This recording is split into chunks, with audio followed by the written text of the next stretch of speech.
आओ जो पातशाह दी पावन पवित्र गुरबाणी भगत कबीर जी दे श्लोकां दी अपनी चल रही है विचार। अगे आरंभ करिए। कल दी विचार दे अंदर आपां नूं भगत जी समझा रहे सन कि कबीर जोरी किए जुल्म है, कहता नाओ हलाल, दफ्तर लेखा मांगी है, तब होएगो कौन हवाल। कि जिहड़ा इस्लाम वाले मुसलमान भाईचारा जीव नूं हलाल करके अपने आप दे अनुसार जायज कर लेंदे आ कि असी धर्म दे नाम ते किसी जानवर नूं तड़फा के जदों उहदी कुर्बानी दिंदे आ उदों परमात्मा दा नाम जपिया जांदा ते उहनूं जायज समझ लेंदे आ। भगत जी समझा रहे सन कि जदों उस मालिक दे दरबार दे अंदर इस गल दा लेखा लिया गया तां उदों तुहाडा की हाल होवेगा, कौन तुहाडा उत्थे जामन होवेगा, की कह के मालिक तो खिहड़ा छडवाओगे। अज हुण समझा रहे हैं, कहंदे इह जीव दे स्वाद नालों परमात्मा दे नाम ते कुर्बानी दे के ਇਹ ਮਾਸ ਆਦਿਕ ਖਾਣ ਨਾਲੋਂ ਤਾਂ ਚੰਗਾ ਹੈ ਕਬੀਰ ਖੂਬ ਖਾਨਾ ਖਿਚੜੀ, ਜਾਮ ਹੈ ਅੰਮ੍ਰਿਤ ਲੋਨ, ਹੇਰਾ ਰੋਟੀ ਕਾਰਣੇ ਗਲਾ ਕਟਾਵੇ ਕੌਣ। ਕਿ ਇਹੋ ਜਿਹੇ ਸਵਾਦਾਂ ਨਾਲੋਂ ਜਿਹੜੇ ਸਵਾਦਾਂ ਦਾ ਕਰਕੇ ਮਾਲਿਕ ਦੇ ਦਰਬਾਰ ਦੇ ਅੰਦਰ ਜੀਵ ਸਜ਼ਾ ਦਾ ਹੱਕਦਾਰ ਹੋ ਜਾਂਦਾ ਹੈ, ਇਹਦੇ ਨਾਲੋਂ ਤਾਂ ਬਣਾਈ ਹੋਈ ਖਿਚੜੀ ਚੰਗੀ ਹੈ ਜਿਹਦੇ 'ਚ ਥੋੜਾ ਜਿਹਾ ਲੂਣ ਪਾ ਕੇ ਛਕ ਲਓ, ਕਿਉਂਕਿ ਇਹ ਸਵਾਦਲੀ ਭੋਜਨ ਖਾਣ ਦੇ ਨਾਲ ਕਿਉਂ ਉਸ ਮਾਲਿਕ ਦੇ ਦਰਬਾਰ ਦੇ ਅੰਦਰ ਗਲਾ ਕਟਾਵੇ ਕੌਣ। ਕਿਹੜਾ ਇਹ ਪਾਪਾਂ ਦਾ ਭਾਗੀ ਹੋ ਕੇ ਵਾਰ-ਵਾਰ ਆਪਣੇ ਗਲ ਦੇ ਅੰਦਰ ਇਹ ਛੁਰੀ ਧਰਾਵੇ। ਅੱਗੇ ਹੁਣ ਸਮਝਾ ਰਹੇ ਆ, ਮੁਸਲਮਾਨ ਭਾਈਚਾਰੇ ਤੋਂ ਬਾਅਦ ਦੋ ਹੀ ਉਦੋਂ ਮਤ ਸੀ, ਹਿੰਦੂ ਔਰ ਮੁਸਲਮਾਨ। ਹੁਣ ਇੱਧਰ ਗਿਆਨ ਦੀ ਬਖਸ਼ਿਸ਼ ਕਰ ਰਹੇ ਆ। ਕਹਿੰਦੇ ਕਬੀਰ ਗੁਰ ਲਾਗਾ ਤਬ ਜਾਣੀਐ, ਮਿਟੈ ਮੋਹ ਤਨ ਤਾਪ, ਹਰਖ ਸੋਗ ਦਾਜੈ ਨਹੀਂ, ਤੈ ਹਰ ਆਪੈ ਆਪ। ਕਿ ਜਿਹੜੇ ਇਹ ਹਿੰਦੂ ਧਰਮ ਵਾਲੇ ਆ ਇਹ ਬ੍ਰਾਹਮਣ ਦੇ ਕੋਲੋਂ ਜਨੇਊ ਪਾ ਕੇ ਉਹਨੂੰ ਆਪਣਾ ਗੁਰੂ ਧਾਰਨ ਕਰ ਲੈਂਦੇ ਆ। ਜਿਵੇਂ ਅੱਜ ਵੀ ਆਪਾਂ ਸੰਸਾਰ ਦੇ ਅੰਦਰ ਦੇਖਦੇ ਆ ਬਹੁਤ ਸਾਰੇ ਜੀਵ ਨੇ ਆਪੋ ਆਪਣੇ ਧਰਮਾਂ ਅਨੁਸਾਰ ਉਹ ਗੁਰੂ ਧਾਰਨ ਕਰਦੇ ਆ। ਇੱਥੇ ਹੁਣ ਥੋੜੀ ਜਿਹੀ ਗਹਿਰੀ ਵਿਚਾਰ ਭਗਤ ਜੀ ਸਮਝਾ ਰਹੇ ਆ ਕਿ ਗੁਰੂ ਵਾਲਾ ਬਣਿਆ ਹੋਇਆ ਮਨੁੱਖ ਕੌਣ ਪਰਮਾਤਮਾ ਦੇ ਦਰ ਤੇ ਕਬੂਲ ਹੁੰਦਾ। ਕਿਤੇ ਸਿਰਫ ਇਹ ਸੰਸਾਰ ਦੇ ਜਿਹੜੇ ਧਰਮ ਦੇ ਕਰਮ ਨੇ ਉਹਨਾਂ ਕਰਕੇ ਹੀ ਕਿਤੇ ਜੀਵ ਜਿਵੇਂ ਆਮ ਆਪਾਂ ਵੇਖਦੇ ਹਾਂ ਆਪੋ ਆਪਣੇ ਧਰਮ ਅਨੁਸਾਰ ਕੋਈ ਜਨੇਊ ਪਾਉਂਦਾ, ਕੋਈ ਅੰਮ੍ਰਿਤ ਛਕਦਾ, ਕੋਈ ਨਾਮ ਸ਼ਬਦ ਲੈਂਦਾ, ਜਾਣੀ ਕਿ ਗੁਰੂ ਤੋਂ ਗਿਆਨ ਲੈਂਦੇ ਆ ਕਿ ਅਸੀਂ ਗੁਰੂ ਵਾਲੇ ਬਣ ਗਏ। ਹੁਣ ਭਗਤ ਜੀ ਸਮਝਾ ਰਹੇ ਆ, ਕਹਿੰਦੇ ਕਬੀਰ ਗੁਰ ਲਾਗਾ ਤਬ ਜਾਣੀ ਹੈ, ਮਿਟਾ ਹੈ ਮੋਹ ਤਨ ਤਾਪ। ਕਿ ਗੁਰੂ ਵਾਲਾ ਜੀਵ ਉਹ ਮੰਨਿਆ ਜਾਊਗਾ ਜਿਹਨੇ ਗੁਰੂ ਦੀ ਮੱਤ ਲੈ ਕੇ ਆਪਣੇ ਅੰਦਰੋਂ ਆ ਸੰਸਾਰ ਦੀ ਜਿਹੜੀ ਮੋਹ ਦੀ ਤੰਦੀ ਆ ਇਹਨੂੰ ਅੰਦਰੋਂ ਤੋੜ ਲਿਆ। ਅੰਦਰੋਂ ਜਨ ਕਾ ਮੋਹ ਟੁੱਟਾ, ਤਿਨ ਕਾ ਸ਼ਬਦ ਸੱਚੈ ਸਵਾਰਿਆ। ਮਿਟੇ ਮੋਹ ਤਨ ਤਾਪ। ਆ ਜਿਹੜਾ ਸੰਸਾਰ ਦਾ ਸਾਨੂੰ ਚੜ੍ਹਦੀ ਆ ਤਪਸ਼, ਜਿਵੇਂ ਬੁਖਾਰ ਚੜੇ ਤੋਂ ਆਪਣੇ ਸਰੀਰ ਦੇ ਅੰਦਰ ਗਰਮੀ ਆਉਣੀ ਸ਼ੁਰੂ ਹੋ ਜਾਂਦੀ ਆ, ਇਸੇ ਤਰ੍ਹਾਂ ਸਾਡੇ ਮਨ ਨੂੰ ਤਿੰਨ ਤਾਪ ਘੇਰੀ ਬੈਠੇ ਆ ਜਿਨ੍ਹਾਂ ਦੀ ਖਾਤਰ ਇੱਕ ਤਾਪ ਕਹਿੰਦੇ ਆ ਆਦ ਵਿਆਦ ਤੇ ਉਪਾਦ। ਇੱਕ ਤਾਪ ਹੈ ਸਾਡੇ ਮੰਦੇ ਕੀਤੇ ਹੋਏ ਜਿਹੜੇ ਕਰਮ ਨੇ ਬੁਰੇ ਉਹਦਾ ਕਰਕੇ ਚੜ੍ਹਦਾ। ਇੱਕ ਸਰੀਰ ਦੇ ਕੀਤੇ ਹੋਏ ਬੁਰੇ ਜਿਹੜੇ ਕਰਮ ਨੇ ਉਹ ਤਾਪ ਮੰਨਿਆ ਵਿਦਵਾਨਾਂ ਨੇ। ਇੱਕ ਹੈ ਭੁਲੇਖਾ, ਭੁਲੇਖੇ ਦੇ ਨਾਲ ਪਾਪ ਹੋਣਾ। ਤੇ ਦੂਸਰੇ ਪਾਸੇ ਇਹ ਤਿੰਨ ਤਾਪ ਮੰਨੇ ਗਏ ਆ ਜਿਨ੍ਹਾਂ ਨੂੰ ਰਜੋ ਗੁਣ, ਤਮੋ ਗੁਣ ਤੇ ਸਤੋ ਗੁਣ ਕਿਹਾ ਜਾਂਦਾ।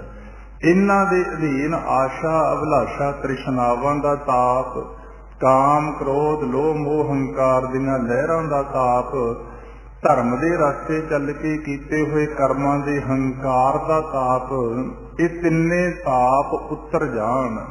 ਤਿੰਨੇ ਤਾਪ ਨਿਵਾਰਨ ਹਾਰਾ, ਦੁੱਖ ਹੰਤਾ ਸੁਖ ਰਾਸ। ਜਿਨ੍ਹਾਂ ਨੇ ਤਾਂ ਇਹ ਪਾਪ ਤਾਪ ਆਪਣੇ ਸਰੀਰ ਤੋਂ, ਮਨ ਤੋਂ ਦੂਰ ਕਰ ਲਏ, ਉਹਨਾਂ ਨੂੰ ਤਾਂ ਭਗਤ ਜੀ ਕਹਿੰਦੇ ਗੁਰੂ ਵਾਲਾ ਮੰਨਿਆ ਜਾ ਸਕਦਾ। ਕਬੀਰ ਗੁਰ ਲਾਗਾ ਤਬ ਜਾਨੀ ਹੈ, ਮਿਟੇ ਮੋਹ ਤਨ ਤਾਪ, ਹਰਖ ਸੋਗ ਦਾਜੈ ਨਹੀਂ, ਤੈ ਹਰ ਆਪੈ ਆਪ। ਜਿਹੜਾ ਇਨਸਾਨ ਗੁਰੂ ਵਾਲਾ ਬਣ ਗਿਆ, ਉਹਨੂੰ ਕਿਤੇ ਬਹੁਤੀ ਸੰਸਾਰ ਦੀ ਖੁਸ਼ੀ ਦੇ ਅੰਦਰ ਪਰਮਾਤਮਾ ਨਹੀਂ ਭੁੱਲਦਾ। ਜੇ ਕਿਤੇ ਦੁੱਖ ਦਾ ਸਮਾਂ ਆ ਗਿਆ, ਉਦੋਂ ਉਹ ਬਾਹਲੇ ਬਿਲਕਦੇ ਨਹੀਂ ਹੈ। ਜਿਨ੍ਹਾਂ ਨੇ ਹਰਖ ਅਤੇ ਸੋਗ ਤੋਂ ਉੱਪਰ ਪਰਮਾਤਮਾ ਦੀ ਰਜਾ 'ਚ ਰਹਿਣਾ ਸਿੱਖ ਲਿਆ, ਉਹਨਾਂ ਨੂੰ ਭਾਈ ਗੁਰੂ ਵਾਲੇ ਮੰਨੋ। ਤੇ ਨਹੀਂ ਕਿਤੇ ਐਵੇਂ ਹੀ ਨਾ ਕਿਤੇ ਜਿਵੇਂ ਆਪੋ ਆਪਣੇ ਧਰਮਾਂ ਅਨੁਸਾਰ ਬ੍ਰਾਹਮਣਾਂ ਨੂੰ ਉਦੋਂ ਸਮਝਾ ਰਹੇ ਆ, ਹਿੰਦੂ ਧਰਮ ਵਾਲਿਆਂ ਨੂੰ, ਕਿ ਤੁਸੀਂ ਸਾਲ 'ਚ ਘਰੇ ਲਿਆ ਕੇ ਠਾਕਰਾਂ ਦੀ ਪੂਜਾ ਕਰਾ ਲਈ, ਪਾਠ ਕਰਾ ਲਏ, ਕਿਸੇ ਦਿਨ ਦਿਹਾੜ ਤੇ ਕਰਾ ਲਏ, ਤੇ ਤੁਹਾਡੇ ਉੱਤੇ ਗੁਰੂ ਦੀ ਮੱਤ ਦਾ ਥੋੜਾ ਵੀ ਅਸਰ ਨਾ ਹੋਵੇ। ਜਿਵੇਂ ਅੱਜ ਵੀ ਆਪਾਂ ਦੇਖ ਰਹੇ ਹਾਂ, ਸੰਸਾਰ ਦੇ ਅੰਦਰ ਜੀਵ ਜਿਹੋ ਜਿਹੇ ਧਰਮ 'ਚ ਪੈਦਾ ਹੋਇਆ, ਉਹਨਾਂ ਨੇ ਇੱਕ ਕਰਮ ਬਣਾ ਲਿਆ ਵੀ ਜੀਵਨ ਜਿਹੋ ਜਿਹਾ ਮਰਜ਼ੀ ਹੋਵੇ, ਠੱਗੀਆਂ ਮਾਰੋ, ਬੁਰੇ ਕਰਮ ਕਰੋ, ਜੋ ਮਰਜ਼ੀ ਕਰੋ, ਸਾਲ 'ਚ ਇੱਕ ਅੱਧੀ ਵਾਰ ਧਾਰਮਿਕ ਗ੍ਰੰਥਾਂ ਦੇ ਪਾਠ ਕਰਾ ਲਓ, ਸੰਗਤ ਕਰਾ ਲਓ, ਪੁੰਨ ਦਾਨ ਕਰ ਲਓ, ਤੀਰਥਾਂ ਤੇ ਜਾ ਆਓ। ਸ਼ਾਇਦ ਇੱਥੇ ਤੱਕ ਹੀ ਬਹੁਤ ਵੱਡਾ ਸਾਡਾ ਉੱਚਾ ਜੀਵਨ ਹੋ ਗਿਆ। ਅੰਮ੍ਰਿਤ ਛਕ ਲਓ ਤੇ ਨਾ ਪਾਠ ਕਰਨਾ, ਨਾ ਸੰਗਤ ਕਰਨੀ, ਨਾ ਨਾਮ ਜਪਣਾ, ਨਾ ਬਾਣੀ ਪੜ੍ਹਨੀ, ਨਾ ਸੇਵਾ ਕਰਨੀ, ਵੀ ਸ਼ਾਇਦ ਇੱਥੇ ਤੱਕ ਹੀ ਅਸੀਂ ਗੁਰੂ ਵਾਲੇ ਬਣ ਗਏ। ਗੁਰੂ ਵਾਲਾ ਜੀਵ ਕਦੋਂ ਬਣਦਾ? ਜਦੋਂ ਮਹਾਰਾਜ ਕਹਿੰਦੇ ਕਬੀਰ ਗੁਰ ਲਾਗਾ ਤਬ ਜਾਨੀ ਹੈ, ਮਿਟੈ ਮੋਹ ਤਨ ਤਾਪ, ਹਰਖ ਸੋਗ ਦਾਜੈ ਨਹੀਂ, ਤੈ ਹਰ ਆਪੈ ਆਪ। ਜਿਹੜੇ ਫਿਰ ਐਸੇ ਜੀਵ ਆ ਜਿਨ੍ਹਾਂ ਨੇ ਅੰਦਰੋਂ ਸੰਸਾਰ ਦਾ ਮੋਹ ਤੋੜ ਕੇ ਪਰਮਾਤਮਾ ਦੇ ਨਾਲ ਪਿਆਰ ਪਾ ਲਿਆ, ਆ ਤਿੰਨੇ ਤਾਪਾਂ ਤੋਂ ਮਨ ਨੂੰ ਉੱਚਾ ਚੁੱਕ ਲਿਆ, ਉੱਥੇ ਫਿਰ ਮਾਲਕ ਹਰਖ ਅਤੇ ਸੋਗ, ਦੁੱਖ ਤੇ ਸੁੱਖ ਤੋਂ ਉੱਪਰ ਉੱਠ ਖੜੇ। ਉਹ ਜਿੱਧਰ ਵੀ ਦੇਖਦੇ ਆ, ਹਰ ਜਗ੍ਹਾ ਪਰਮਾਤਮਾ ਨੂੰ ਆਪਣੇ ਅੰਗ ਸੰਗ ਵੇਖਦੇ ਆ। ਉਹਨਾਂ ਦੇ ਹਿਰਦੇ ਦੇ ਅੰਦਰ ਪਰਮਾਤਮਾ ਦਾ ਬਈ ਵਾਸਾ ਹੋ ਜਾਂਦਾ। ਅੱਗੇ ਹੁਣ ਹੋਰ ਗਹਿਰਾਈ ਦੇ ਅੰਦਰ ਸਮਝਾ ਰਹੇ ਆ, ਕਿਉਂਕਿ ਕਬੀਰ ਰਾਮ ਕਹਿਨ ਮੈਂ ਭੇਦ ਹੈ, ਤਾਂ ਮਹਿ ਏਕ ਵਿਚਾਰ, ਸੋਈ ਰਾਮ ਸਭੈ ਕਹੈ, ਸੋਈ ਕੌਤਕ ਹਾਰ। ਭਗਤ ਕਬੀਰ ਜੀ ਨੂੰ ਪੁੱਛਿਆ ਗਿਆ, ਕਹਿੰਦੇ ਜੀ ਬਹੁਤ ਸਾਰੇ ਜੀਵ ਰਾਮ ਰਾਮ ਦਾ ਸਿਮਰਨ ਕਰਦੇ ਆ। ਉਹ ਕਹਿੰਦੇ ਇਹਦੇ ਅੰਦਰ ਵੀ ਬਹੁਤ ਭੇਦ ਹੈ। ਕਬੀਰ ਰਾਮ ਕਹਿਨ ਮੈਂ ਭੇਦ ਹੈ, ਤਾਂ ਮਹਿ ਵਿਵੇਕ ਵਿਚਾਰ। ਇਹਦੇ ਅੰਦਰ ਵੀ ਇੱਕ ਬਹੁਤ ਉੱਚੀ ਤੇ ਸੁੱਚੀ ਵਿਚਾਰ ਹੈ। ਕੀ ਵਿਚਾਰ? ਕਹਿੰਦੇ ਇੱਕ ਤਾਂ ਜਿਹੜੇ ਜੀਵ ਨੂੰ ਭੇਦ ਆ ਗਿਆ ਕਿ ਉਹ ਰਮਈਆ ਜੋ ਸਾਰਿਆਂ ਦੇ ਅੰਦਰ ਰਮਿਆ ਹੋਇਆ, ਜਿਸ ਨੂੰ ਆਪਾਂ ਸੁਖਮਨੀ ਸਾਹਿਬ ਦੀ ਬਾਣੀ 'ਚ ਪੜ੍ਹਦੇ ਹਾਂ, ਰਮਈਆ ਕੇ ਗੁਣ ਚੇਤ ਪ੍ਰਾਨੀ, ਕਬਨ ਮੂਲ ਤੇ ਕਬਨ ਦ੍ਰਿਸ਼ਟਾਨੀ। ਉਹ ਰਾਮ ਜੋ ਸਾਰੇ ਰਮਿਆ ਹੋਇਆ ਹੈ, ਉਹਦਾ ਜਾਪ ਕਰਨਾ ਤਾਂ ਹਰੇਕ ਜੀਵ ਦਾ ਇੱਕ ਫਰਜ਼ ਆ, ਪਰਮੇਸ਼ਰ ਦੇ ਨਾਮ ਦਾ ਜਾਪ ਕਰਨਾ। ਕਹਿੰਦੇ ਦੂਸਰੇ ਪਾਸੇ ਕਈ ਵਾਰ ਆ ਜਿਹੜੇ ਰਾਸ ਧਾਰੀਏ ਨੇ, ਰਾਮ ਲੀਲਾ ਕਰਨ ਵਾਲੇ ਨੇ, ਉਹ ਦਸ਼ਰਥ ਦੇ ਪੁੱਤਰ ਅਵਤਾਰੀ ਰਾਮ ਨੂੰ ਪਰਮਾਤਮਾ ਮੰਨ ਕੇ ਉਹਦੀ ਪੂਜਾ ਕਰਦੇ ਆ। ਉਹ ਅਗਿਆਨਤਾ ਦੇ ਹਨੇਰੇ 'ਚ ਉਹਨਾਂ ਨੂੰ ਵਿਵੇਕ ਬੁੱਧ ਨਹੀਂ। ਇਸੇ ਕਰਕੇ ਕਲਗੀਧਰ ਪਾਤਸ਼ਾਹ ਧੰਨ ਸ੍ਰੀ ਗੁਰੂ ਗੋਬਿੰਦ ਸਿੰਘ ਸਾਹਿਬ ਜੀ ਮਹਾਰਾਜ, ਉਹਨਾਂ ਦਾ ਜਦੋਂ ਨੰਦੇੜ ਦੀ ਧਰਤੀ ਤੇ ਅੰਤ ਸਮਾਂ ਨੇੜੇ ਹੋਇਆ, ਜਦੋਂ ਪਾਤਸ਼ਾਹ ਨੇ ਸੱਚ ਦੇ ਅੰਦਰ ਸਮਾਉਣਾ ਸੀ, ਸਮਾਂ ਵੇਖ ਕੇ, ਉਦੋਂ ਦੀ ਇਤਿਹਾਸ ਦੇ ਅੰਦਰ ਘਟਨਾ ਲਿਖੀ ਹੋਈ ਆ। ਕੁਝ ਕੁ ਗੁਰਮੁਖ ਪਿਆਰੇ ਧੰਨ ਸ੍ਰੀ ਗੁਰੂ ਗੋਬਿੰਦ ਸਿੰਘ ਮਹਾਰਾਜ ਦੇ ਚਰਨ ਦਬਾਉਣ ਦੀ ਸੇਵਾ ਕਰ ਰਹੇ ਸੀ ਤੇ ਬਾਦਸ਼ਾਹ ਨੇ ਇਹ ਖੇਲ ਖੇਲਤਾ। ਉਹਨਾਂ ਨੂੰ ਇਉਂ ਮਹਿਸੂਸ ਹੋਇਆ ਜਿਵੇਂ ਕਿ ਚਰਨ ਉਹਨਾਂ ਦੇ ਹੱਥਾਂ ਦੇ ਅੰਦਰ ਨਾ ਹੋਣ। ਪਿਆਰ 'ਚ ਭੱਜ ਕੇ ਗੁਰਮੁਖਾਂ ਨੇ ਬੇਨਤੀ ਕੀਤੀ ਕਿ ਸੱਚੇ ਪਾਤਸ਼ਾਹ ਇਹ ਕੀ ਕੌਤਕ ਆ, ਅਸੀਂ ਤੁਹਾਡੇ ਚਰਨ ਦਬਾਉਣ ਦੀ ਸੇਵਾ ਕਰ ਰਹੇ ਹਾਂ, ਪਰ ਸਾਨੂੰ ਮਹਿਸੂਸ ਇਉਂ ਹੋ ਰਿਹਾ ਜਿਵੇਂ ਚਰਨ ਸਾਡੇ ਹੱਥਾਂ 'ਚ ਨਾ ਹੋਣ। ਤਾਂ ਧੰਨ ਸ੍ਰੀ ਗੁਰੂ ਗੋਬਿੰਦ ਸਿੰਘ ਸਾਹਿਬ ਜੀ ਮਹਾਰਾਜ ਉਹਨਾਂ ਨੇ ਸਹਿਜ ਸੁਭਾਅ ਬਚਨ ਕੀਤਾ ਕਿ ਗੁਰਮੁਖੋ, ਇਹ ਜਿਹੜੇ ਅਸਥੂਲ ਚਰਨ ਨੇ ਸਾਡੇ ਸਰੀਰ ਦੇ, ਇਹ ਬਹੁਤਾ ਸਮਾਂ ਹੁਣ ਤੁਹਾਡੇ ਕੋਲੇ ਨਹੀਂ ਰਹਿਣਗੇ। ਇਸ਼ਾਰਾ ਕਰ ਦਿੱਤਾ ਗਿਆ। ਵਿਰਾਗੀ ਹੋਈ ਸੰਗਤ ਪਿਆਰ 'ਚ ਭਿੱਜੀ। ਉਹਨਾਂ ਨੇ ਬੇਨਤੀ ਕੀਤੀ, ਸੱਚੇ ਪਾਤਸ਼ਾਹ ਸਾਡਾ ਤਾਂ ਤੁਹਾਡੇ ਦਰਸ਼ਨ ਬਿਨਾ ਇੱਕ ਪਲ ਨਹੀਂ ਸਰਦਾ, ਕਿਰਪਾ ਕਰਕੇ ਸਮਝਾਓ। ਜਦੋਂ ਤੁਸੀਂ ਜੇ ਭਾਣਾ ਵਰਤਾਉਣਾ ਇਹ ਤਾਂ ਵਰਤਦਾ ਆਇਆ, ਅਟਲ ਵਚਨ ਨੇ। ਤੁਹਾਡੀ ਜਦੋਂ ਯਾਦ ਆਵੇ ਉਦੋਂ ਅਸੀਂ ਤੁਹਾਡੇ ਸਰੀਰ ਦਾ ਧਿਆਨ ਧਰ ਕੇ ਪ੍ਰਮਾਤਮਾ ਦੀ ਬੰਦਗੀ ਕਰ ਲਿਆ ਕਰੀਏ। ਉੱਥੇ ਬਹੁਤ ਗਹਿਰੇ ਬਚਨ ਗੁਰੂ ਗੋਬਿੰਦ ਸਿੰਘ ਮਹਾਰਾਜ ਨੇ ਕਰੇ। ਕੀ ਕਿਹਾ? ਕਹਿੰਦੇ ਭਾਈ ਤੁਸੀਂ ਇਹ ਗਲਤੀ ਨਹੀਂ ਕਰਨੀ। ਜੇ ਤੁਸੀਂ ਮੈਨੂੰ ਪ੍ਰਮਾਤਮਾ ਮੰਨ ਕੇ ਪੂਜੋਗੇ, ਸੇਵਾ ਕਰੋਗੇ, ਸਿਮਰਨ ਕਰੋਗੇ ਤਾਂ ਤੁਸੀਂ ਨਰਕਾਂ ਨੂੰ ਜਾਓਗੇ। ਜੋ ਹਮਕੋ ਪਰਮੇਸ਼ਰ ਉਚਰ ਹੈ ਤੇ ਸਭ ਨਰਕ ਕੁੰਡ ਮੈਂ ਪਰ ਹੈ। ਇੱਥੇ ਹੁਣ ਬਹੁਤ ਵਿਵੇਕ ਬੁੱਧ ਦੇ ਨਾਲ ਸਾਨੂੰ ਸਮਝਣ ਦੀ ਲੋੜ ਆ ਕਿ ਧੰਨ ਸ੍ਰੀ ਗੁਰੂ ਗੋਬਿੰਦ ਸਿੰਘ ਸਾਹਿਬ ਜੀ ਮਹਾਰਾਜ ਇੱਕ ਪਾਸੇ ਬਾਣੀ ਦੇ ਅੰਦਰ ਇਹ ਹੁਕਮ ਕਰ ਰਹੇ ਆ ਕਿ ਹਰ ਹਰ ਜਨ ਦੁਇ ਏਕ ਹੈ, ਦਿਵ ਵਿਚਾਰ ਕਿਛ ਨਾਹੇ। ਵੀ ਹਰੀ ਤੇ ਹਰੀ ਦੇ ਜਨਾਂ ਦੇ ਅੰਦਰ ਕੋਈ ਫਰਕ ਨਹੀਂ ਹੈ। ਕਿਤੇ ਧੰਨ ਸ੍ਰੀ ਗੁਰੂ ਗ੍ਰੰਥ ਸਾਹਿਬ ਦੀ ਬਾਣੀ 'ਚ ਆਪਾਂ ਇਹ ਪੜ੍ਹਦੇ ਹਾਂ ਕਿ ਜਿਨ੍ਹਾਂ ਨਾ ਵਿਸਰੈ ਨਾਮ ਸੇ ਕਨੇਹਿਆ। ਜਿਨ੍ਹਾਂ ਨੂੰ ਵੀ ਪ੍ਰਮਾਤਮਾ ਦਾ ਨਾਮ ਨਹੀਂ ਭੁੱਲਦਾ ਉਹ ਕਿਹੋ ਜਿਹੇ ਜੀਵ ਆ। ਪੰਕਤੀ ਦੂਸਰੀ 'ਚ ਜਵਾਬ ਹੈ, ਕਹਿੰਦੇ ਭੇਦ ਨਾ ਜਾਣਹੁ ਮੂਲ ਸਾਈਂ ਜਿਹਾ। ਕਹਿੰਦੇ ਵੀ ਉਹ ਪਰਮੇਸ਼ਰ ਵਰਗੀ ਆ, ਉਹ 'ਚ ਭੇਦ ਨਾ ਸਮਝੋ। ਫਿਰ ਇੱਥੇ ਗਹਿਰੀ ਵਿਚਾਰ ਕੀ ਆ?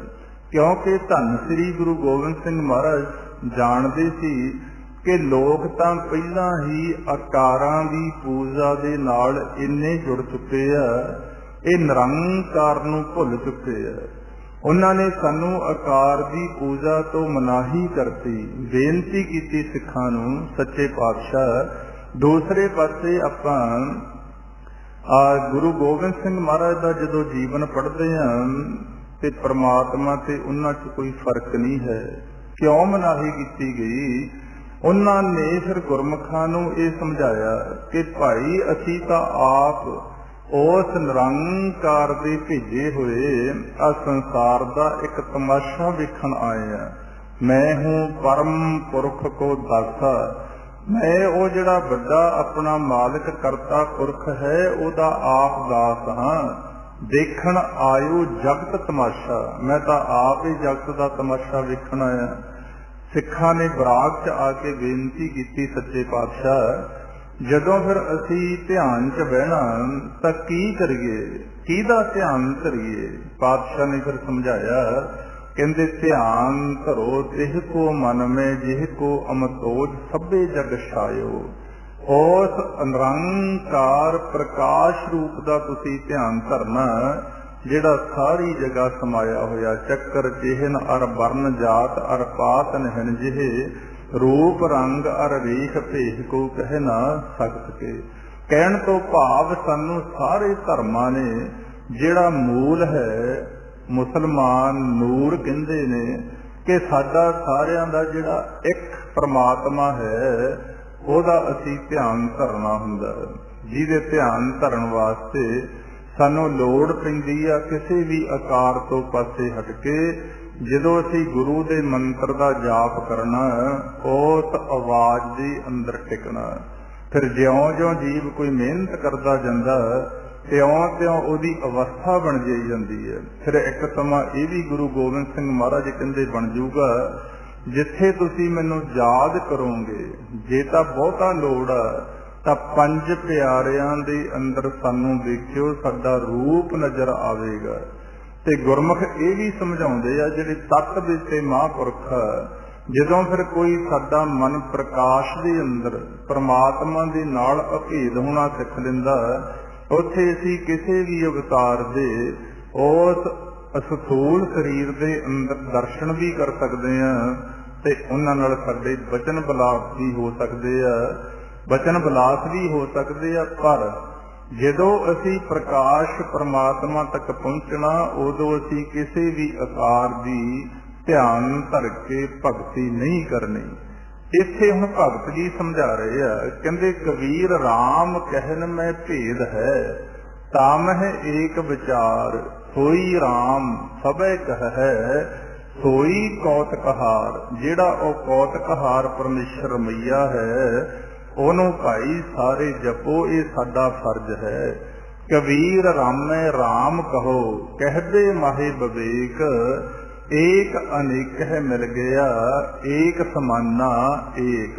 ਹੁਣ ਹੋਰ ਸਮਝਾ ਰਹੇ ਆ ਵਿਸਥਾਰ ਦੇ ਨਾਲ, ਕਹਿੰਦੇ ਭਾਈ ਹਰੇਕ ਪ੍ਰਾਣੀ ਮਾਤਰ ਉਸ ਰਮਈਏ ਰਾਮ ਦਾ ਜਾਪ ਕਰਿਆ ਕਰੋ, ਉਹਨੂੰ ਇੰਨਾ ਸਿਮਰੋ। ਕਬੀਰ ਰਾਮੈ ਰਾਮ ਕਹੋ, ਕਹਿਦੇ ਮਾਹੇ ਵਿਵੇਕ।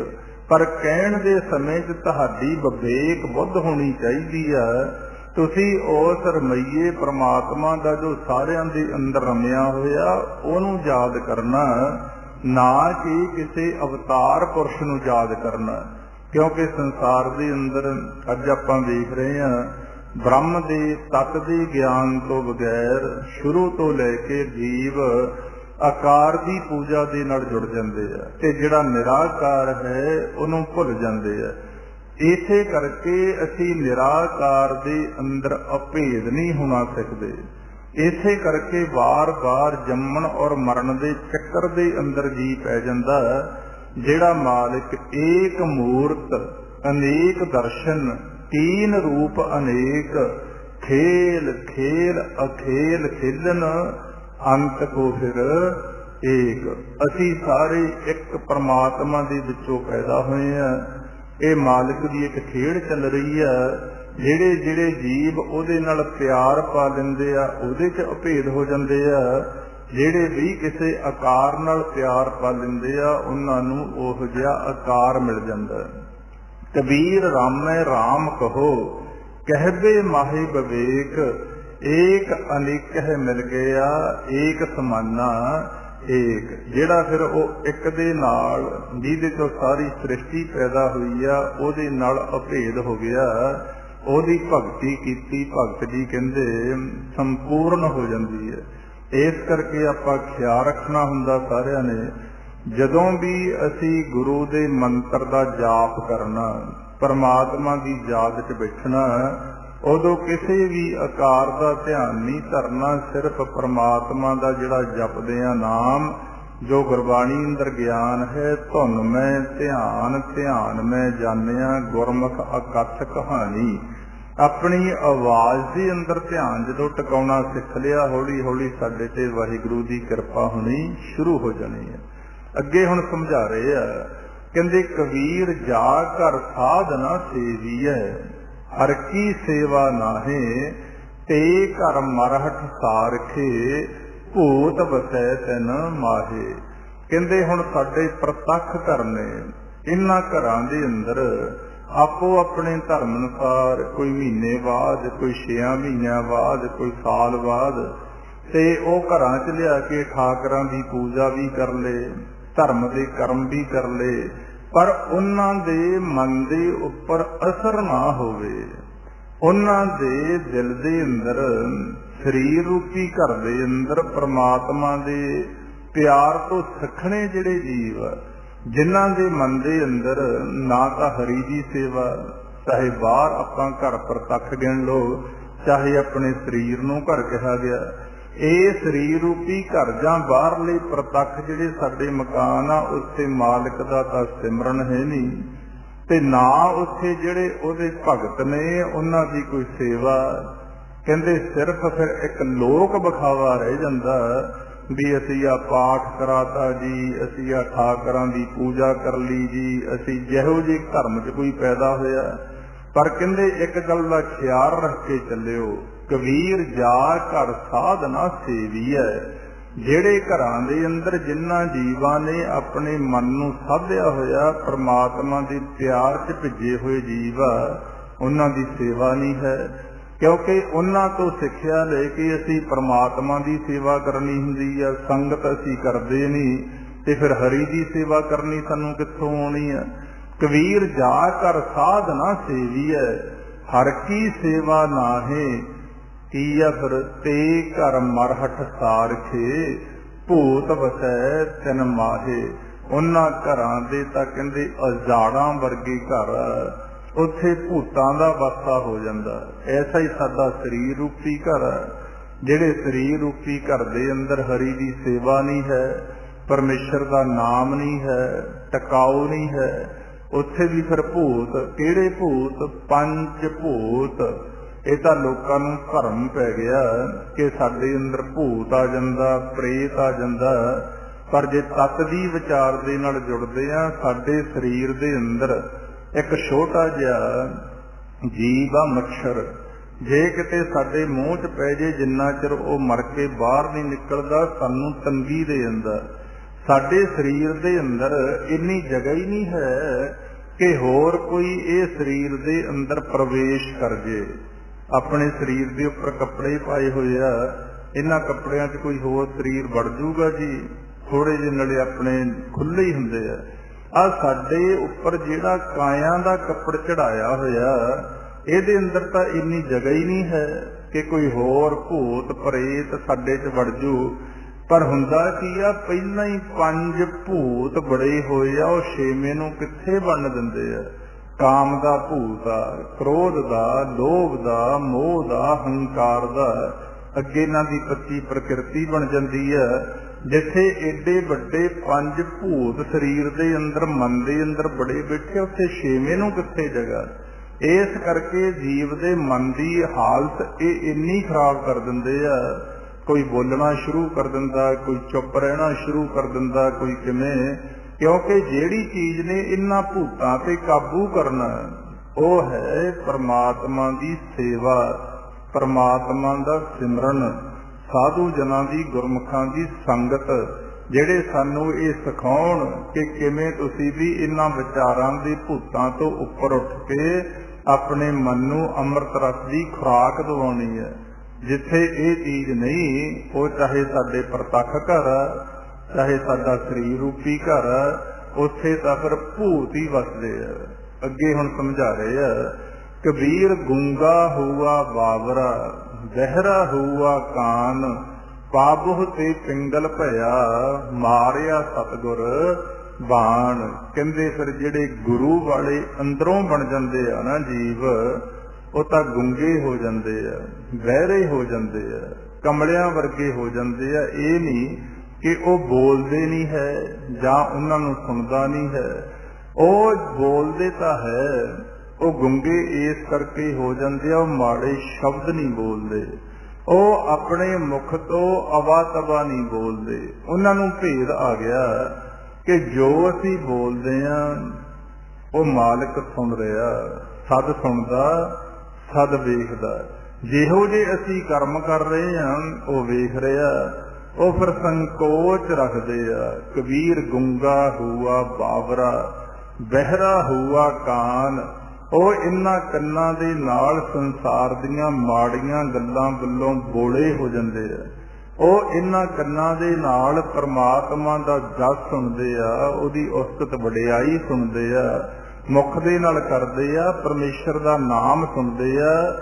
ਸੰਸਾਰ ਵੱਲੋਂ ਤਾਂ ਝੱਲੇ ਹੋ ਜਾਂਦੇ ਆ, ਬਹੁਤੀ ਪਰਵਾਹ ਨਹੀਂ ਕਰਦੇ ਉਹ ਸੰਸਾਰ ਦੀ। ਫਿਰ ਇਸੇ ਕਰਕੇ ਆਪਾਂ ਨੂੰ ਸਮਝਾਇਆ, ਰੰਗ ਹੱਸੇ ਰੰਗ ਰੋਵੇ, ਚੁੱਪ ਭੀ ਕਰ ਜਾਹੇ, ਪਰਵਾਹ ਨਾਹੀ ਕਿਸੇ ਕੇਰੀ, ਬਾਜ ਸੱਚੇ ਨਾਹੇ ਪਾਬੁਹ ਤੇ ਪਿੰਗਲ ਭਇਆ।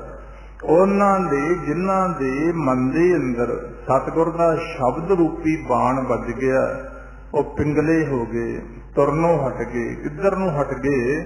ਮੰਦ ਕਰਮਾਂ ਵਾਲੇ ਪਾਸੇ ਜਾਣ ਤੋਂ।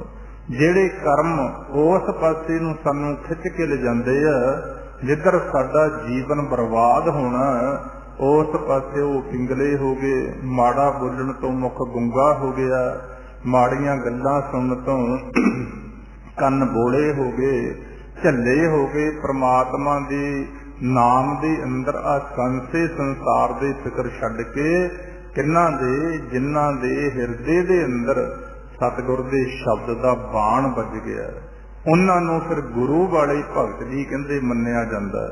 ਕਬੀਰ ਗੁੰਗਾ ਹੋਆ ਬਾਬਰਾ, ਬਹਿਰਾ ਹੋਆ ਕਾਨ, ਪਾਬੁਹ ਤੇ ਪਿੰਗਲ ਭਇਆ, ਮਾਰਿਆ ਸਤਿਗੁਰ ਬਾਣ। ਕਬੀਰ ਸਤਿਗੁਰ ਸੂਰਮੇ, ਬਾਹਿਆ ਬਾਣ ਜੋ ਏਕ, ਲਾਗਤ ਹੀ ਭੋਏ ਗਿਰ ਪਰਿਆ, ਪਰਾ ਕਰੇਜੇ ਛੇਕ। ਕਬੀਰ ਜੀ ਕਹਿੰਦੇ ਸਾਡੇ ਹਿਰਦੇ ਦੇ ਅੰਦਰ ਤਾਂ ਸਤਿਗੁਰ ਸੂਰਮੇ ਨੇ ਐਸਾ ਇੱਕ ਸ਼ਬਦ ਦਾ ਬਾਣ ਮਾਰਤਾ। ਕਬੀਰ ਸਤਿਗੁਰ ਸੂਰਮੇ, ਬਾਹਿਆ ਬਾਣ ਜੋ ਏਕ, ਲਾਗਤ ਹੀ ਭੋਏ ਗਿਰ ਪਰਿਆ। ਕਹਿੰਦੇ ਸਾਡਾ ਜਿਹੜਾ ਹੰਕਾਰ ਰੂਪੀ ਮਨ ਸੀ ਉਹ ਧਰਤੀ ਤੇ ਡਿੱਗ ਪਿਆ, ਜਿਹੜਾ ਹਰ ਸਮੇਂ ਬਹੁਤ ਵੱਡਾ ਹਉਮੈ ਦਾ ਚੱਕੀ ਫਿਰਦਾ ਸੀ ਨਾ ਭਾਰ, ਜਿਹਦੇ ਥੱਲੇ ਦੱਬਿਆ ਹੋਇਆ ਦੁਖੀ ਵੀ ਹੋ ਰਿਹਾ। ਸਮਝਣ ਦੀ ਲੋੜ ਆ, ਇਨਸਾਨ ਦੇ ਇੱਕ ਤਾਂ ਸਰੀਰ ਤੇ ਭਾਰ, ਵਜਨ ਚੱਕ ਕੇ ਤੁਰਨਾ ਜੇ ਜ਼ਿਆਦਾ ਹੋਵੇ ਮੁਸ਼ਕਲ ਖੜੀ ਕਰ ਦਿੰਦਾ। ਇਸੇ ਤਰ੍ਹਾਂ ਸਾਡੇ ਮਨ ਦੇ ਉੱਪਰ ਭਾਰ, ਉਹ ਭਾਰ ਹੈ ਹਉਮੈ ਦਾ, ਹੰਕਾਰ ਦਾ। ਸਰੀਰ ਤੇ ਕੋਈ ਭਾਰ ਵੀ ਨਾ ਹੋਵੇ, ਉਹਦਾ ਬੋਝ ਹੀ ਜੀਵ ਨੂੰ ਇੰਨਾ ਤੰਗ ਕਰਦਾ, ਉਹ ਦੱਬਿਆ ਦੱਬਿਆ ਰਹਿੰਦਾ। ਕਹਿੰਦੇ ਜੀ ਮਨ ਭਾਰਾ ਭਾਰਾ ਰਹਿੰਦਾ, ਹੌਲਾ ਨਹੀਂ ਹੁੰਦਾ। ਹੌਲਾ ਕਦੇ ਨਾ ਹੋਵੇ ਬਈ, ਹਉਮੈ ਦਾ ਟੋਕਰਾ ਚੱਕੀ ਫਿਰਦੇ ਆ, ਹੰਕਾਰ ਦੇ ਬੋਰੇ ਬੰਨੀ ਫਿਰਦੇ ਆ, ਵਿਕਾਰਾਂ ਦੀਆਂ ਲਹਿਰਾਂ 'ਚ ਦੌੜਦੇ ਆ, ਪਰਮਾਤਮਾ ਵੱਲ ਧਿਆਨ ਨਹੀਂ, ਫਿਰ ਹੌਲਾ ਕਿੱਥੋਂ ਹੋਣਾ ਮਨ। ਇਸੇ ਕਰਕੇ ਜਦੋਂ ਕੋਈ ਜੀਵ ਪਰਮਾਤਮਾ ਦਾ ਬੈਠ ਕੇ ਉਸਤ ਵਡਿਆਈ ਭਜਨ ਕਰਦਾ, ਉਹ ਫਿਰ ਆਪਣੇ ਆਪ ਨੂੰ ਹੌਲਾ ਹੌਲਾ ਮਹਿਸੂਸ ਕਰਦਾ। ਗੁਰਮੁਖ ਜਦੋਂ ਬੈਠ ਕੇ ਘੰਟਾ ਘੰਟਾ 2-2 ਘੰਟੇ ਅਭਿਆਸ ਕਰਦੇ, ਉਹ ਬਾਅਦ 'ਚ ਕਹਿੰਦੇ ਜੀ ਆਉਂ ਲੱਗਿਆ ਸਿਮਰਨ ਕਰਕੇ ਵੀ ਫੁੱਲ ਵਰਗਾ ਹੌਲਾ ਹੋ ਗਿਆ ਸਰੀਰ। ਸਰੀਰ ਤੇ ਭਾਰ ਤਾਂ ਪਹਿਲਾਂ ਵੀ ਕੋਈ ਨਹੀਂ ਸੀ, ਬਾਅਦ 'ਚ ਵੀ ਨਹੀਂ ਕੋਈ ਉਤਰਿਆ। ਜਿਹੜਾ ਮਨ ਬੋਝ ਚੱਕੀ ਫਿਰਦਾ ਸੀ, ਵਾਹਿਗੁਰੂ ਨੇ ਕਿਰਪਾ ਕਰਕੇ ਉਹ ਬੋਝ ਘਟਾਉਣਾ ਸ਼ੁਰੂ ਕਰਤਾ। ਇਸੇ ਤਰ੍ਹਾਂ ਭਗਤ ਜੀ ਕਹਿੰਦੇ ਜਿਨ੍ਹਾਂ ਜਿਨ੍ਹਾਂ ਜੀਵਾਂ ਦੇ ਸਤਿਗੁਰ ਦੇ ਸ਼ਬਦ ਦਾ ਅਸਰ ਹੋ ਗਿਆ, ਬਾਣ ਵੱਜ ਗਿਆ, ਉਹਨਾਂ ਨੇ ਹੰਕਾਰ ਹਉਮੈ ਛੱਡ ਕੇ ਮਾਲਕ ਦੇ ਚਰਨਾਂ 'ਚ ਡਿੱਗ ਪਿਆ ਮਨ। ਲਾਗਤ ਹੀ ਭੋਏ ਗਿਰ ਪਰਿਆ, ਪਰਾ ਕਰੇਜੇ ਛੇਕ। ਇਸੇ ਕਰਕੇ ਜਪਜੀ ਸਾਹਿਬ ਦੀ ਬਾਣੀ 'ਚ ਪਾਤਸ਼ਾਹ ਆਪਾਂ ਨੂੰ ਰੋਜ਼ ਸਮਝਾਉਂਦੇ ਨੇ ਕਿ ਮੱਤ ਵਿੱਚ ਰਤਨ ਜਵਾਹਰ ਮਾਣਕ, ਜੇ ਇੱਕ ਗਿਰਪੀ ਸਿੱਖ ਸੁਣੀ। ਕਹਿੰਦੇ ਐ ਇਨਸਾਨ ਜੇ ਇੱਕੋ ਹੀ ਸਿੱਖਿਆ ਤੋਂ ਗੁਰੂ ਦੀ ਪੱਲੇ ਬੰਨ ਲੈ, ਤੇਰੀ ਜਿਹੜੀ ਮੱਤ ਆ ਉਹ ਰਤਨ ਜਵਾਹਰ ਮਾਣਕ ਬਣ ਜੂਗੀ। ਸਿੱਖਿਆ ਕੀ ਆ ਫਿਰ? ਗੁਰਾ ਇੱਕ ਦੇਹ ਬੁਝਾਈ, ਸਭਨਾ ਜੀਆਂ ਕਾ ਇੱਕ ਦਾਤਾ, ਸੋ ਮੈਂ ਵਿਸਰਨਾ ਜਾਈ। ਜਿਹੜਾ ਫਿਰ ਰੱਬ ਨੂੰ ਨਹੀਂ ਭੁੱਲਦਾ, ਉਹਦੀ ਮੱਤ ਰਤਨ ਜਵਾਹਰ ਮਾਣਕ ਬਣ ਜਾਂਦੀ ਹੈ। ਇਦੋਂ ਬਗੈਰ ਕੀ ਆ? ਸੰਗਤ ਤੋਂ ਬਗੈਰ ਬੰਦੇ ਦਾ ਜੀਵਨ ਕਿਵੇਂ ਬਰਬਾਦ ਹੋ ਜਾਂਦਾ। ਹੁਣ ਅਗਲੇ ਸ਼ਲੋਕ ਦੇ ਅੰਦਰ ਸਮਝਾ ਰਹੇ ਆ, ਕਹਿੰਦੇ ਕਬੀਰ ਨਿਰਮਲ ਬੂੰਦ ਆਕਾਸ਼ ਕੀ, ਪਰ ਗਈ ਭੂਮ ਵਿਕਾਰ, ਬਿਨ ਸੰਗਤ ਕਿਉ ਮਾਨਈ, ਹੋਏ ਗਈ ਭੱਠ ਛਾਰ। ਕਹਿੰਦੇ ਜਿਵੇਂ ਵਰਖਾ ਹੁੰਦੀ ਹੈ, ਜਿੰਨਾ ਚਿਰ ਉਹ ਬੂੰਦ ਆਕਾਸ਼ ਦੇ ਅੰਦਰ ਆ ਉਹ ਨਿਰਮਲ ਰਹਿੰਦੀ ਹੈ, ਜਦੋਂ ਧਰਤੀ ਦੇ ਉੱਪਰ ਡਿੱਗ ਪਈ ਉਹ ਨਿਰਮਲ ਜਿਹੜੀ ਬੂੰਦ ਆ ਉਹ ਮੈਲਾ ਹੋ ਜਾਂਦਾ ਪਾਣੀ। ਕਈ ਵਾਰ ਉਹ ਤਪਦੇ ਹੋਏ ਭੱਠਿਆਂ ਦੇ ਅੰਦਰ, ਅੱਗ ਦੇ ਅੰਦਰ ਵੀ ਵਰਖਾ ਦੀ ਬੂੰਦ ਜਦੋਂ ਡਿੱਗਦੀ ਆ ਉਹ ਸੁਆਹ ਹੋ ਜਾਂਦੀ ਹੈ। ਇੱਥੇ ਪ੍ਰਤੱਖ ਮੀਂਹ ਦੀ ਉਦਾਹਰਣ ਦੇ ਕੇ ਸਾਨੂੰ ਗਹਿਰਾ ਗਿਆਨ ਦਿੱਤਾ ਗਿਆ ਕਿ ਸਾਨੂੰ ਮਾਨਸ ਜਨਮ ਦੇ ਅੰਦਰ 84 ਲੱਖ ਜੂਨ ਦੀ ਸਰਦਾਰੀ ਦੇ ਅੰਦਰ ਪਰਮਾਤਮਾ ਦੇ ਨਾਮ ਰੂਪੀ ਜਿਹੜੀ ਵਰਖਾ ਹੈ, ਜਿਹੜੀ ਹਰ ਸਮੇਂ ਸਾਡੇ ਤੇ ਹੋ ਰਹੀ ਆ, ਝਿਮ ਝਿਮ ਵਰਸੈ ਅੰਮ੍ਰਿਤ ਧਾਰਾ, ਮਨ ਪੀਵੈ ਗੁਰ ਸੁਣ ਸ਼ਬਦ ਵਿਚਾਰਾ। ਸਾਡੇ ਸਰੀਰ ਦੇ ਅੰਦਰ ਵੀ ਤੇ ਸਾਡੇ ਆ ਬਾਹਰ ਬ੍ਰਹਿਮੰਡ ਦੇ ਅੰਦਰ ਵੀ ਜਿਹੜੇ ਮਨਾਂ ਨੇ ਇਹ ਚੀਜ਼ ਨੂੰ ਨਹੀਂ ਸੰਭਾਲਿਆ, 84 ਲੱਖ ਜੂਨ ਦੇ ਸਰਦਾਰ ਨੇ, ਉਹਨਾਂ ਦੇ ਮਨ ਵੀ ਇਸ ਤਰ੍ਹਾਂ ਬਰਬਾਦ ਹੋ ਜਾਂਦੇ ਆ ਜਿਵੇਂ ਉਹ ਵਰਖਾ ਦੀ ਬੂੰਦ ਧਰਤੀ 'ਤੇ ਡਿੱਗ ਕੇ ਮੈਲੀ ਹੋ ਗਈ ਜਾਂ ਅੱਗ ਦੇ ਅੰਦਰ ਡਿੱਗ ਕੇ ਉਹ ਸੁਆਹ ਹੋ ਗਈ। ਇਸੇ ਤਰ੍ਹਾਂ ਸਾਡੇ ਜੀਵਨ ਦੀ ਕਹਾਣੀ ਆ। ਸਾਨੂੰ ਤਾਂ ਪਰਮੇਸ਼ਰ ਨੇ ਬਹੁਤ ਉੱਚਾ ਰੁਤਬਾ ਦਿੱਤਾ, ਪਰ ਇਹ ਸਾਡਾ ਮਨ ਸੰਗਤ ਕਰਨ ਤੋਂ ਬਗੈਰ ਜਾਂ ਤਾਂ ਵਿਕਾਰਾਂ ਦੀ ਮੈਲ ਦੇ ਅੰਦਰ ਡਿੱਗ ਕੇ ਮੈਲਾ ਹੋ ਜਾਂਦਾ, ਜਾਂ ਫਿਰ ਆ ਜਿਹੜੀਆਂ ਲਹਿਰਾਂ ਚੱਲ ਰਹੀਆਂ ਨੇ ਆਸ਼ਾ ਅਭਿਲਾਸ਼ਾ ਤ੍ਰਿਸ਼ਨਾਵਾਂ ਦੀਆਂ, ਕਾਮ ਕ੍ਰੋਧ ਲੋਭ ਮੋਹ ਹੰਕਾਰ ਦੀਆਂ ਲਹਿਰਾਂ, ਇਹ ਭੱਠੀਆਂ ਦੇ ਅੰਦਰ ਡਿੱਗ ਕੇ ਇਹ ਸਵਾਹ ਬਣ ਜਾਂਦਾ। ਕੱਲਾ ਕੱਲਾ ਸਵਾਸ ਜਿਹਦੀ ਅਸੀਂ ਕੀਮਤ ਬਣਾਉਣੀ ਸੀ, ਹੀਰੇ ਮੋਤੀ ਬਣਾਉਣੇ ਸੀ, ਪਰਮਾਤਮਾ ਦੀ ਯਾਦ ਸਵਾਸ ਗੁਜ਼ਾਰ ਕੇ ਗੁਰ ਕਾ ਸ਼ਬਦ ਰਤਨ ਹੈ ਹੀਰੇ ਜਿੱਤ ਜੜਾਓ। ਇਹ ਬਿਨਾਂ ਪਰਮੇਸ਼ਰ ਦੀ ਯਾਦ ਚੋਂ ਚੱਲ ਰਹੀ ਸਾਡੀ ਸਵਾਸਾਂ ਦੀ ਪੂੰਜੀ